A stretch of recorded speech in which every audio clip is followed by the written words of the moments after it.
And welcome back to the show. Autism Speaks is a research organization that's dedicated to promoting solutions across the spectrum and throughout the lifespan for the needs of individuals with autism, as well as their families. Now, joining us to share more details is Autism Speaks Senior Director of Field Development New York, Nicole Thornton. And Nicole, glad to have you. And thank you for sharing as we're sharing a lot about autism this month.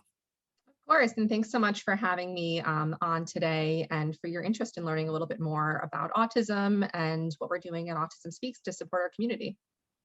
Yeah, so as we talk about autism, I think for viewers, let's just get a little background. Of course, I'm familiar, but for somebody who may not be so familiar, how is autism defined?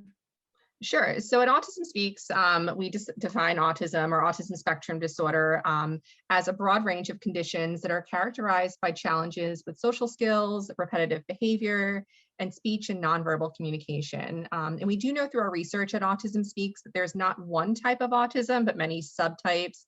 And they're mostly influenced by a combination of genetic and environmental factors. And because autism is a spectrum disorder, each person with autism really has their own distinct set of strengths and often challenges that come along with the diagnosis. Yeah. So when we talk about autism, for somebody that's at home that may not be so familiar, give me a little bit about the signs. What are some of the signs of autism and what are some of the causes that we're seeing? Sure. So, according to the Centers for Disease Control and Prevention, autism affects estimated 1 in 44 children in the United States and 1 in 45 adults today. We have seen that increase in prevalence that shows, a lot of signs towards progress and awareness and early identification and diagnosis. It really does reiterate the need for increased funding in autism research to really better understand why that prevalence rate continues to increase. In terms of the signs of autism, the most obvious signs do tend to appear by age 2 or 3. And autism can really be reliably diagnosed by 18 months to 2 years of age. Though the average age of diagnosis in the United States is actually 4 to 5 years old. So, what that does is delay a lot of the intervention and early treatment that folks and families and individuals can, have access to and take advantage of. So, really important for us to learn those possible signs of autism. And often those do include limited or no eye contact or unusual patterns in eye gaze, so staring off or staring at objects for prolonged periods of time. Limited or severely delayed or no response to a child's name, no use of gestures to communicate, so that pointing, reaching, waving that we see with our little ones starting to develop, if that is absent or pretty limited. Again, little or no back and forth sharing of sounds or smiles or facial expressions for toddlers. Little or no babbling by age 12 months, and few to no words by age 16 months. And then, sort of throughout all of this, any loss or speech or social skills at any age, seeing that regression is another sort of telltale sign of autism. And we'd want to prompt parents or a caregiver to dig a little bit deeper. Yeah. And so your organization is dedicated to helping those and families with autism.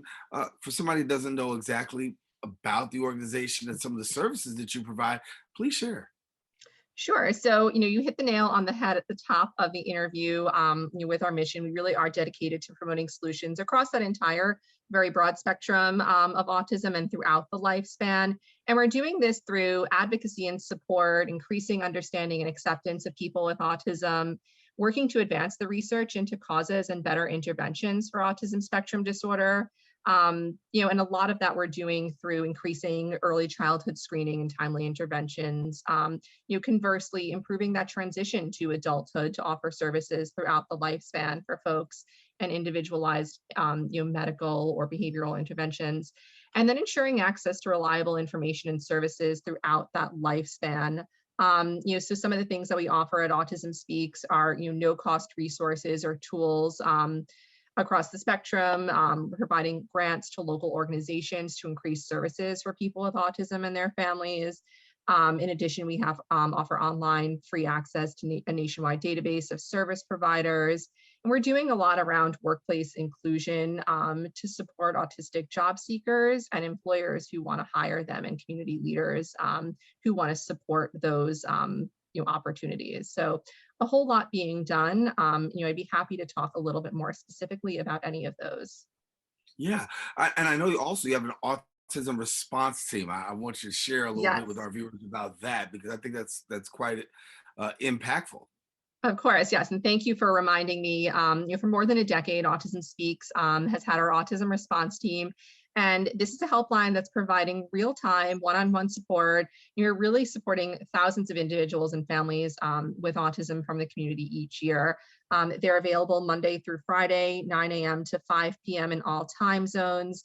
And our information line really offers callers tools and resources based on their individual needs or challenges or questions, and offer folks guidance on everything from how to assess whether your child may be on the autism spectrum, and what the start of an evaluation process might look like, to what steps to take once you do get that official diagnosis, and beyond that, connecting adults to programs that help provide or find jobs or housing or community supports.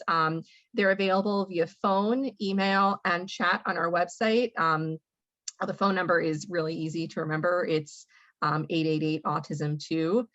And we're available in English and Spanish. In addition to that, they're available via email at help.autismspeaks.org, or anytime via the chat feature on our website, autismspeaks.org. So a whole lot of ways to get to those folks and offer services. And I can give you that direct line. And we have an English and Spanish line, so I'll drop that in here as well.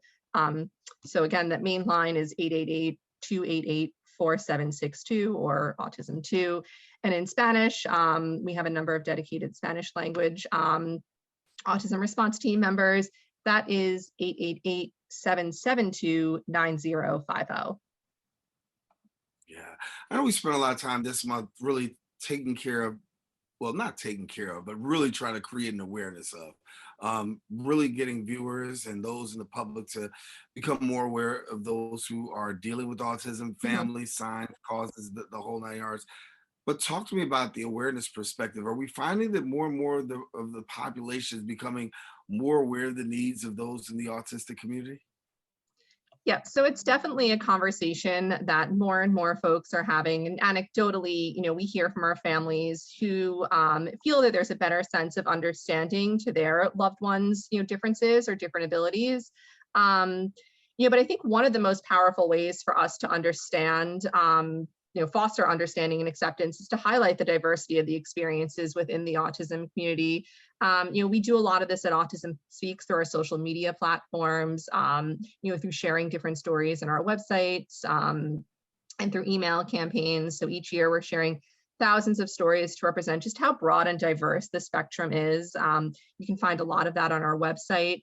And we're always happy to hear from folks from the autism community who might want to share their story. You were also really proud at Autism Speaks, and I think this is a big way that we're helping to promote that understanding and acceptance of our public service campaign that we have with the Ad Council, and that really has drastically increased autism awareness, by more than 50% to help create a more understanding and inclusive world for individuals with autism. Yeah. And when we see adults with autism, what can you give us? Are we seeing a rise, or what are we seeing with regards to adults when it comes to autism? Yep. So we are, like I said, the latest CDC report does estimate that about 1 in 45 adults are diagnosed with autism.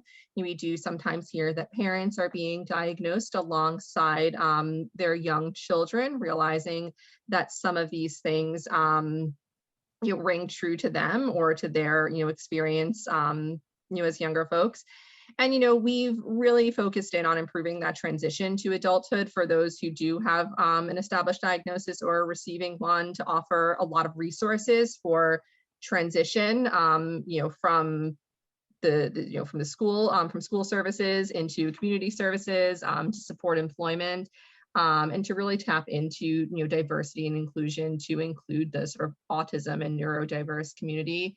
I mentioned earlier, we recently launched a Workplace Inclusion Now program, and that's an initiative to build and support inclusive and welcoming workplaces and cultures for autistic job seekers, and help employers, understand what it's like to, hire and support from, this pool of autistic talent. Yeah. So, for people who really want to find out more information about being connected during this month, what are some of the resources that are available to really connect people?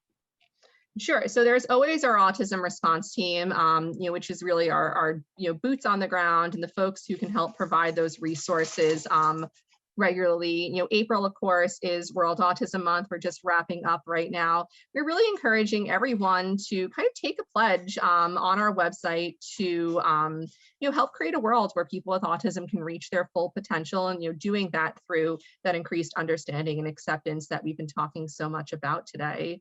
By taking that pledge, you'll be given resources, information, and tools that you can use for yourself or to advocate in your community and learn more about the mission delivery at Autism Speaks. Uh, Well, Nicole, we got to leave it there, but I want to thank you so much for joining us and being with us today, talking about autism and giving our viewers some awareness as we talk about Autism Awareness Month. Glad to have you. Of course, thanks so much. And I really appreciate the opportunity to share a little bit more. And thank you again for having me on today. Absolutely. We'll have to have you back. Now, for more information, you can visit the website at autismspeaks.org, and then you can follow them on social media at Autism Speaks.